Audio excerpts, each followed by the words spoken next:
Welcome to today's episode of Sisters Sidebar with Joyce Vance and me, Jill Wine-Banks. If you have a question for us, please email us at sistersinlaw@politicon.com or tag us on social media using hashtag sistersinlaw. But don't just type them.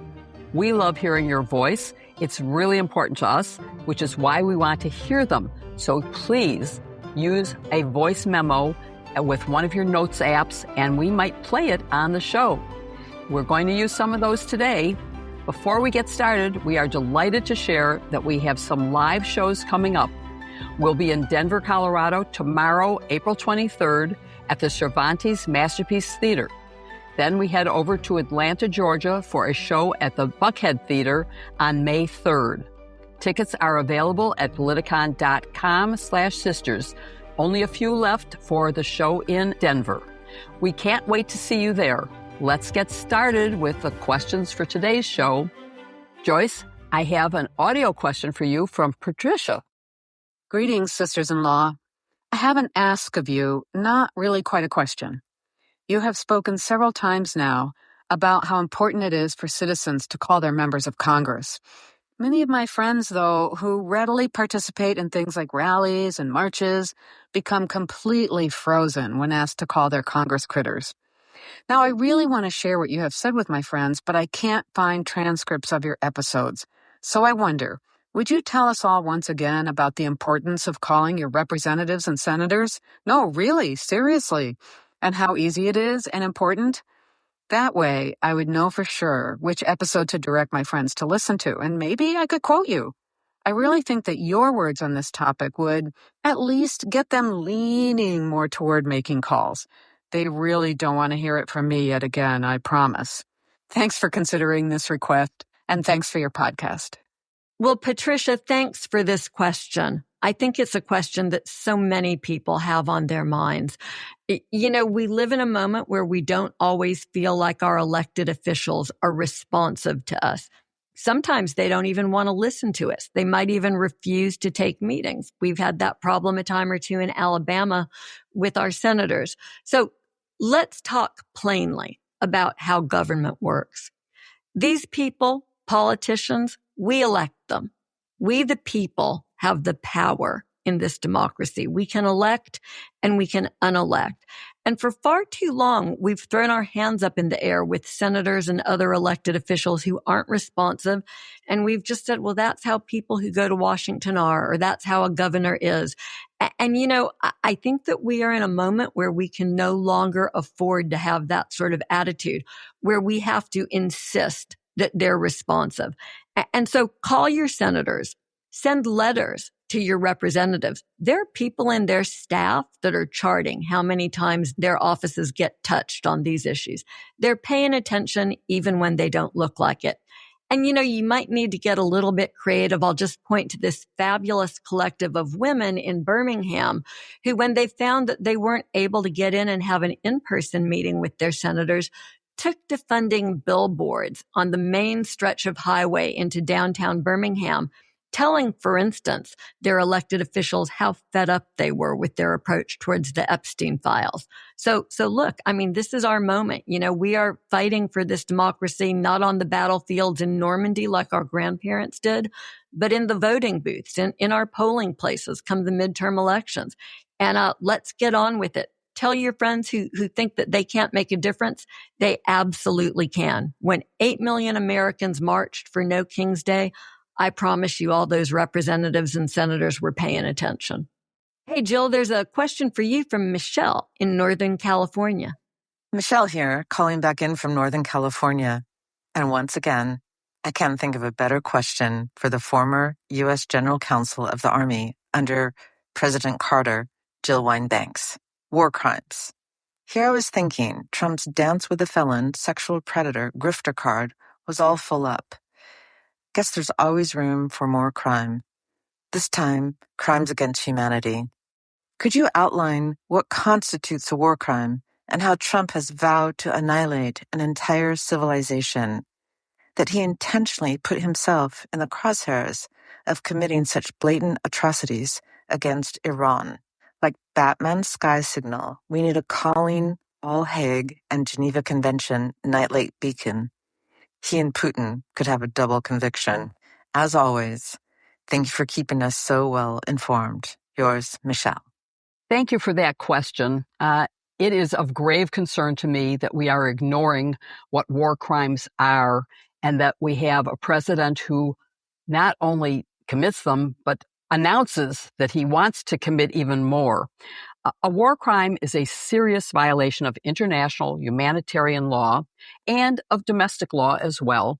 The Geneva Conventions say that you cannot do certain things which involve, for example, willful killing or torture or hostage taking, targeting civilians or civilian infrastructure. Remember, Donald Trump said he was going to take out the electric grid and do all sorts of things that clearly target the civilian infrastructure rather than legitimate military targets. And so those are what are considered war crimes under international law, but we also have war crimes under our own law. For example, one of the examples in the manual for military officers is killing a shipwreck victim. And that's what's happened, at least in one situation in the international waters where our troops are taking down ships that are allegedly carrying drugs with no evidence that in fact they are, and where there have been survivors. In the first case, they picked them up and then released them because there was no legitimate grounds for holding them for trial in America. And in the second case, because they knew they couldn't take them to America for trial, they killed the survivors. That is a clear war crime. It fits any definition and is a violation of the morality of America. And I am sorry to say that we are doing it. And I hope that a new administration, as Joyce was just answering in the last question, it's up to us as voters to change how things are done. And this is one of the things that must change.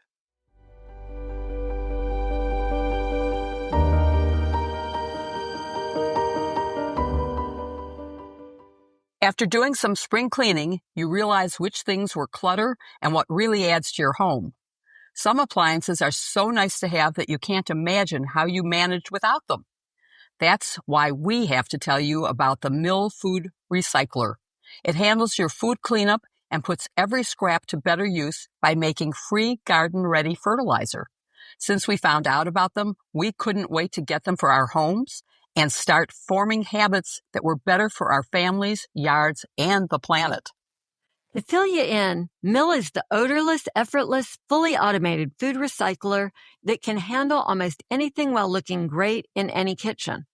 Forget about loud grinding disposals that strain your plumbing.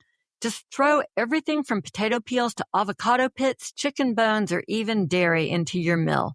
And while you sleep, Mill quietly transforms your food scraps into nutrient-rich, shelf-stable grounds. It's so powerful that it can process up to 10 pounds overnight, and it can work for weeks before you have to empty it. And best of all, once you have a Mill, there's no more mess, no more smell, no more fruit flies. Love that. And now that we've discovered Mill, everything gets so much easier. It means fewer trips out to the trash cans, and the kitchen is filled with the delicious smell of freshly cooked food instead of whatever was wafting out of the garbage can. Without a Mill, we all create way more food waste than we should. Now, Mill can handle things while you get some well-deserved rest. Then you can use the grounds in your garden, add them to your curbside compost, or Mill can even pick them up and get them to a small farm for you. Afterwards, your plants will look great, and you can feel good knowing you did something good for the planet. Mill turns a huge climate problem into a simple daily habit, and it's fun to use the Mill app to see how much food you're keeping out of landfills. So far, Mill customers have put an incredible 15 million plus pounds of food to good use. Plus, they offer a 90-day risk-free trial. So if you don't absolutely love it, you can just send it back. Since it's Earth Month, now is the perfect time to try Mill risk-free for 90 days and get $75 off at mill.com/sisters. And use code SISTERS. That's $75 off at mill.com/sisters and use code SISTERS. The link is in our show notes.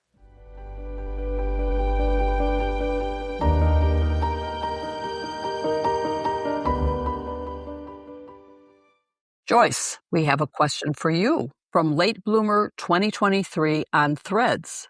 She asked, if Trump gets away with limiting voter registration and vote by mail, do people still have the right to cast a provisional ballot?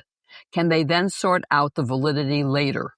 You know, this is a very timely question because we know that the president's party, they're making efforts to suppress the vote. In other words, they want to keep American citizens who are eligible and qualified to vote from voting. And provisional ballots are actually designed for that situation. And the answer to your question is yes. Trump can't do anything to do away with provisional ballots. This is how they work. The practice varies a little bit from state to state, but in their most basic form, if you're a voter and you go to your precinct polling place and your name doesn't appear on the voter registration list, but you believe that you're in fact registered, then you can be offered a provisional ballot. You mark it, it's placed in a special secrecy envelope rather than in the ballot box. And after the polls close, your registration status is determined. Now, look, that often means that you have to jump through hoops. You may have to take proof of your identity and status down to the county registrar by the end of the week. So if you're a working person or what have you, that's just an additional barrier to making sure that your vote is getting counted. But if you are an eligible voter and you've been wrongfully denied that permission to vote, this is the curative method that you've been able to use in the past and can still use. You know, something that really interests me here is that the rates of casting provisional ballots have been pretty static across elections. Usually it's about the same percentage in all midterms, the same percentage in all presidential years. We'll all be interested to see if there's a sudden skyrocketing in the use of provisional ballots this year, but they'll still be around for us. Hey, Jill, this next question is a lot of fun because it's coming from someone who's attending our live show in Denver. This is from Tamara in Colorado. Hey, sisters-in-law. I was hoping to get some of your thoughts regarding the Colorado Appeals Court throwing out Tina Peters' sentence for tampering with the 2020 election. Thank you very much. I'll definitely see you in Denver. Hi there, Tamara. I can't wait to meet you at our show. Make sure you're there and come up to say hello to us. And especially because you asked a really good question. And I'm not as upset about the court throwing out the sentence because they upheld the conviction. And that's what's really important, is that there was a serious felony committed in allowing access to voting records. And there is an allegation that the judge had some bias that may have influenced the harshness of the sentence. So she will be resentenced, but her conviction stands, and that is the important thing to me.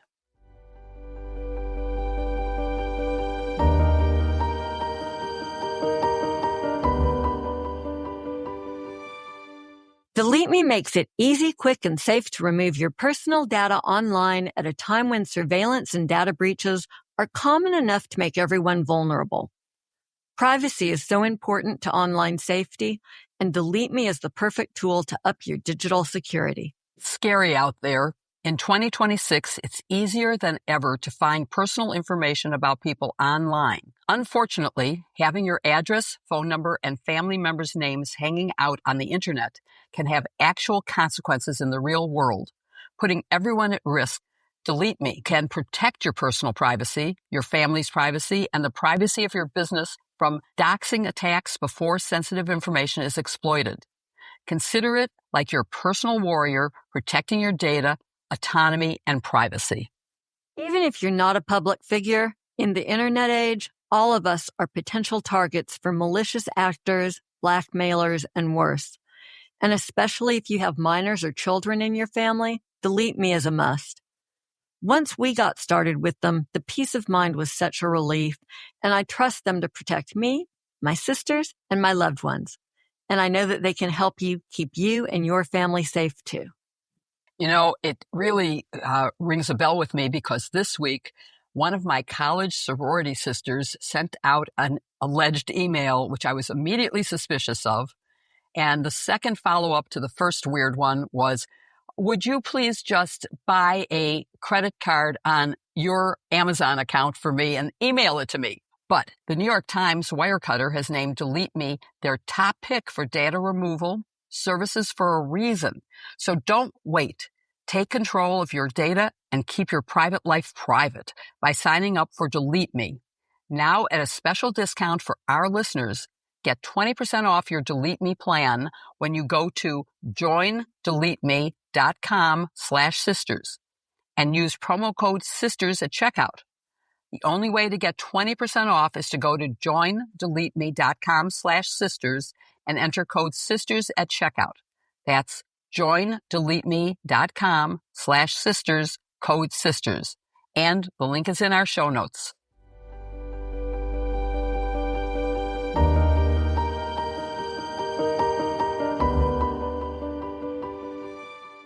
Joyce, I want to ask you a question that comes from Steve in Washington, D.C. Do you think Trump will get another Supreme Court pick? If so, who do you think would retire? And who are the most likely picks as a replacement? Oh my, well, you've come to the right place, Steve, if you want to spill a little bit of tea here, because it's getting to be that time of year. Traditionally, when Supreme Court justices announce retirement, it's as the term comes to a close. And then, of course, the president has an opportunity to appoint their successor. There has been a lot of buzz this year about the possibility that Justice Alito and or Justice Thomas might take this opportunity to resign. You know, there's always a lot of buzzes as judges get up in years. We've not really seen any indication that either one of these justices is interested in setting aside the power and the robe, but we shall see. One part of the political dynamic that could be at play here is Donald Trump is down in the polls, right? And he's looking at what happened in Hungary, where a strong authoritarian figure just lost as the country went out and voted for democracy. And so we know that Trump is trying to do whatever he can to shore up the margins that his party will face. And one great way of doing that, because Republican voters have historically been very loyal on this issue, is that Republican candidates have run pointing out that it's the president who selects federal judges and, of course, Supreme Court justices. And so if Donald Trump were looking at two looming Supreme Court vacancies, well, you can only imagine the political hay that he would make out of that. There's no doubt in my mind that Trump would be very interested in having at least one, possibly two appointments that he could make. Whether or not the justices are ready to play pool in that regard is an entirely different matter. And then there's one sort of final issue to consider here. You know, the resignation of Justice Kennedy did not happen on this timeline. It happened long after the point in the judicial calendar where we typically expect to see a Supreme Court justice step down. I sort of remember this moment with spectacular clarity because I was in New Hampshire with my youngest child who was sort of being punished for underperforming at school that year by being sent to a summer program where they focused on education and academics. Happy ending. It actually really worked out well for him. So it was a good investment of time and resources. But we're sitting at this diner in New Hampshire. I'm getting ready to drop him off. And I just see Fox News because it's New Hampshire. So there's Fox News on the TV in this deli. And I see the chyron and it says, Justice Kennedy announces resignation. And my son tells me, Mom, I was looking at you and all of a sudden you had just gone slack-jawed and you were just like staring at the TV like you had lost your mind. And I sort of did. I had a little bit of an out-of-body experience. I mean, we all know how badly that ended up and that Donald Trump has continued to play politics with the Supreme Court. So I'm sorry if I dredged up bad memories for everybody else. I sort of got lost in that moment. But even if we get to the end of the term without an announced resignation, it doesn't mean that we couldn't have one of these weird off-cycle ones. Maybe that'll be the October surprise that Donald Trump will try to play. Wow, you've brought up a lot of bad memories for me. Sorry, I'm so sorry. Oh my God. And it's not just this one, but it's the oh, we can't confirm Merrick Garland because it's an election year. But oh, yes, we can do the next one within days of the election. Oh, my Right. God. It's like Amy Coney Barrett gets Yep. confirmed after Donald Trump has lost. I will never forget that. Yeah. Yeah.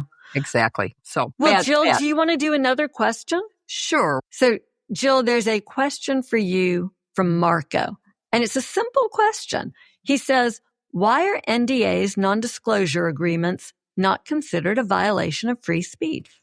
I love the question, and it's actually a pretty simple answer. It's a contractual relationship that you voluntarily enter into. It is not a government-enforced thing. It's not the government forbidding you to talk.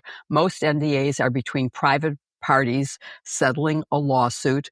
I saw that there was a question also about freedom of religion, and I was thinking, oh, I have a great pin for that, so I wanted to answer that. But I think that we need to save time, and so I'm just going to answer this one question. Well, thank you for listening to Sisters Sidebar with Jill Wine-Banks and me, Joyce Vance. Keep sending in your great questions for next week's show, and if you send in a voice memo, we'll try to play your question during our next episode. We hope we'll see you at our live shows in Denver, Colorado, tomorrow, April 23rd at the Cervantes Masterpiece, and in Atlanta, Georgia at the Buckhead Theater on May 3rd. Tickets are available at politicon.com/tour, so make sure you get them before they sell out. Follow Sisters Sidebar and hashtag Sisters-in-Law wherever you listen, and please give us a 5-star review. It really helps others find the show.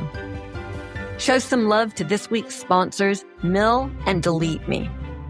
The link is in the show notes. Your support for them really makes this podcast possible.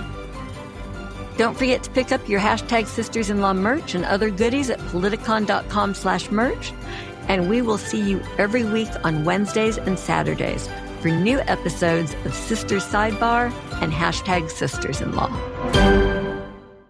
Oh, this I have to point. You each used a different hand. Which is the hand you're supposed to use? Oh, shoot. I did it with my right. Okay. Well, everybody only has one left. Yes. Yeah. Welcome to hashtag Sisters-in-Law.